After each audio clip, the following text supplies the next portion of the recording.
Bismillahirrahmanirrahim. Assalamualaikum warahmatullahi wabarakatuh. Halo semua, apa kabar kalian hari ini? Semoga baik ya. Di sini saya akan menjelaskan mengenal ketentuan-ketentuan sholat.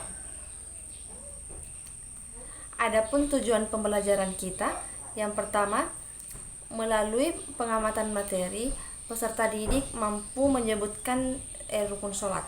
Yang kedua, melalui ceramah dan tanya jawab, peserta didik mampu menyebutkan sunnah-sunnah sholat. Yang ketiga, melalui metode ceramah dan tanya jawab, peserta didik mampu menyebutkan syarat sah sholat dan wajib sholat. Dan yang keempat, melalui pengamatan peserta didik mampu menyebutkan hal-hal yang dapat membatalkan sholat. Langsung saja, yang pertama saya akan menjelaskan mengenai rukun sholat.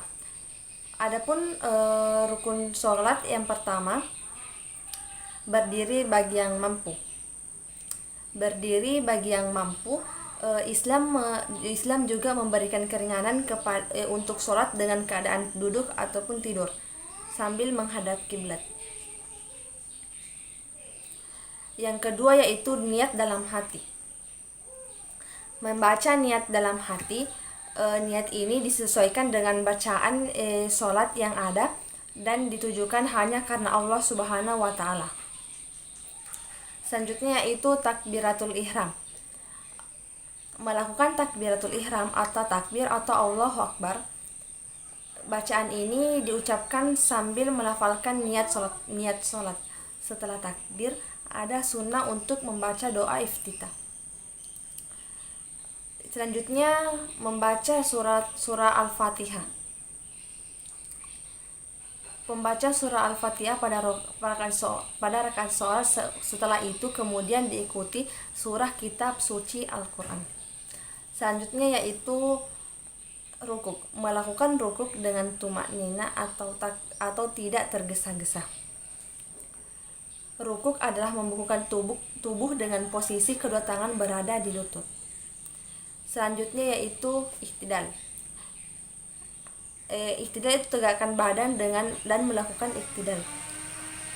Rukun sholat ini juga dilakukan secara tumaknina. Selanjutnya yaitu sujud. Kemudian duduk di antara dua sujud.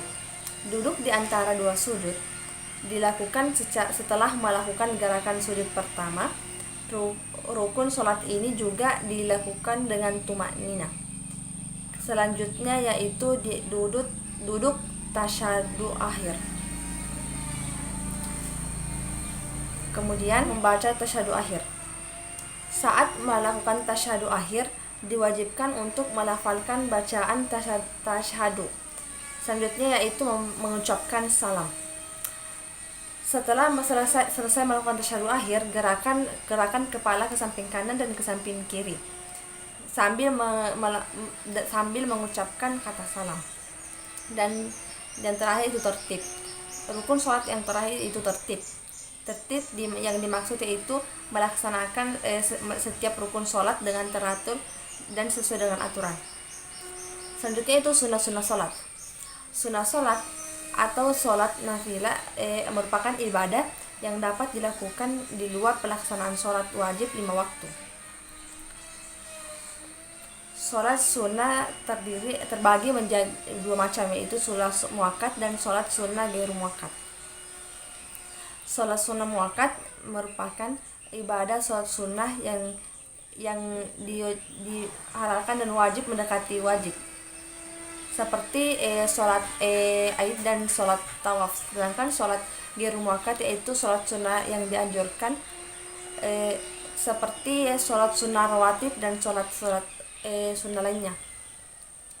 Macam-macam sholat sunnah, yaitu sholat sunnah rawatib, sholat tahiyatul masjid, sholat duha, sholat istihara, sholat tahajud, sholat tarawih, dan sholat witir.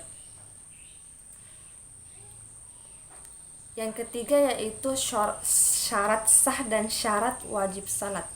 Syarat sah wajib sholat yaitu mengetahui waktu sholat, suci badan, pakaian, dan tempat. Kemudian suci dari hadas kecil dan hadas besar, menutup aurat, dan menghadap kiblat. Sedangkan syarat wajib sholat dilakukan dilakukan oleh agama Islam, suci dari hadas besar dan hadas kecil, orang yang berakal sehat, balik atau sudah mengalami masa kedewasaan atau pubertas, masuk pada waktu mengerjakannya, dapat melihat atau mendengar. Disebutkan jika bagi yang buta dan tuli sejak dilahirkan, tidak dituntut kewajibannya. Orang yang terjaga atau tidak sedang tidur atau tidak sedang lupa. Dan yang terakhir yaitu hal-hal yang dapat membatalkan sholat. Hal-hal yang dapat membatalkan sholat, yang pertama, jika salah satu syarat sah atau rukun sholat tidak dilaksanakan atau tidak sengaja dikerjakan. Yang kedua, menambah rukun berupa perbuatan. Yang ketiga yaitu terkena najis yang tidak dimaafkan. Yang keempat yaitu aurat terbuka. Yang kelima yaitu membelakangi kiblat. Selanjutnya yaitu berkata-kata dengan sengaja, mengubah niat sholat, kemudian mendahului imamnya 2 rukun atau jika sholat berjamaah.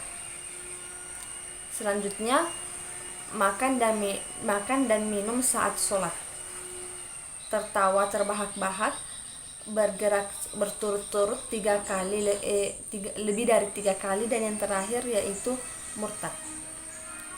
Baik, itulah materi yang sempat saya sampaikan. Mudah-mudahan apa yang saya sampaikan ini memberikan manfaat kepada kalian semua. Sekian dari saya. Assalamualaikum warahmatullahi wabarakatuh.